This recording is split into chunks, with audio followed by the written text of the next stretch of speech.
የማዳበሪያ አቅርቦት ላይ የሚደረገው ቁጥጥር በቀጥታ ከግብርና ሚኒስቴር ወደ ጠቅላይ ሚኒስትር ቢሮ መዛወሩ ሰምቷል። የጠቅላይ ሚኒስትሩ ቢሮ ከቅርብ ጊዜ ወዲህ ከቻይና የገባውን ደረጃውን ያልጠበቀ ማዳበሪያ ተከትሎ ወሳኝ በሆነው የግብርና ግብዓት አቅርቦት ላይ ቀጥተኛና ወሳኝ ቁጥጥር መውሰዱን አሳውቋል። ጽሕፈት ቤቱ የማዳበሪያ ቅሌቱን በጥልቀትና በግልጽ ለመመርመር አፋጣኝ ኮሚቴ ማቋቋሙን ነው ካፒታል እየሰማው። በዚህ አዲስና የተጠናከረ አመራር የጠቅላይ ሚኒስትሩ ቢሮ የሀገሪቱ ዋነኛ ግብርና ግብዓት አቅራቢ የሆነውን የኢትዮጵያ ግብርና ስራዎች ኮርፖሬሽን ስራዎችን በበላይነት እንደሚመራ ተመላክቷል። ይህን ተከትሎ ታዲያ የኢትዮጵያ ባህር ትራንስፖርትና ሎጂስቲክስ አገልግሎት ከፍተኛ ስራ አስፈጻሚዎች እንዲሁም የቦርድ ሰብሳቢዎች ሙሉ በሙሉ ተቀይሯል።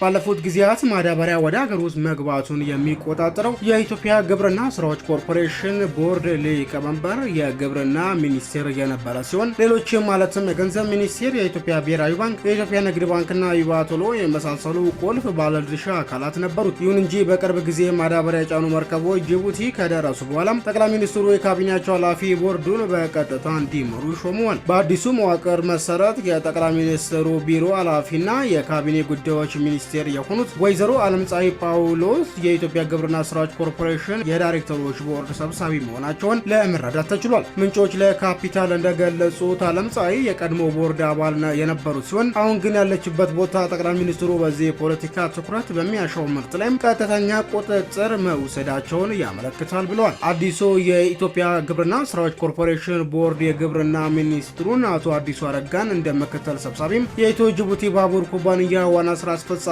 አቶ ታከለ ኡማን እንዲሁም የግብርና ትራንስፎርሜሽን ኢንስቲትዩት ዋና ዳይሬክተር ማንደፍሮ ንጉሴን እንደ አባላት አካቷል ነው የተባለው።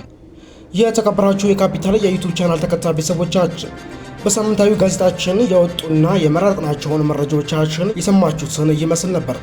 ሙሉ የጋዜጣችን ዘገባዎች በድረገጻችን ያገኙታል። በሌላ መረጃ ዳግም እስክንገናኝ በያላችሁበት ደህና ቆዩ።